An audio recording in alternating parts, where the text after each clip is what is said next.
संत योहन 8:1-11। फिर यीशु जैतून के पहाड़ पर चला गया। अगले दिन सुबह सुबह वह फिर मंदिर में आया और सब लोग उसके पास आए और वह बैठकर उन्हें शिक्षा देने लगा।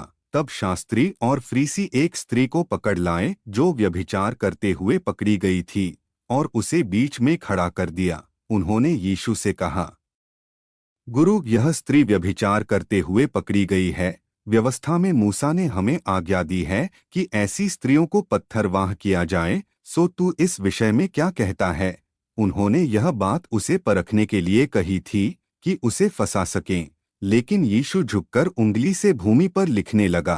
जब वे उससे पूछते ही रहे तो उसने सीधे होकर उनसे कहा, तुम में जो निष्पाप हो वही पहले उस पर पत्थर मारे। फिर वह फिर से झुककर भूमि पर लिखने लगा। यह सुनकर वे अपने अपने विवेक के अनुसार एक एक करके वहां से चले गए, सबसे बड़े से लेकर सबसे छोटे तक, और यीशु अकेला रह गया और वह स्त्री वहीं खड़ी थी। तब यीशु ने सीधे होकर उससे कहा, हे स्त्री, वे कहाँ गए?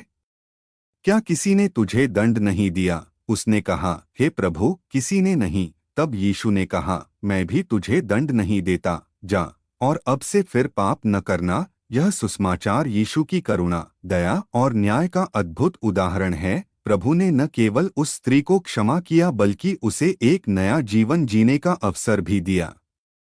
इस पाठ से हमें यह शिक्षा मिलती है कि हमें दूसरों का न्याय करने से पहले अपने हृदय को परखना चाहिए और प्रेम व दया का व्यवहार करना चाहिए। आमीन।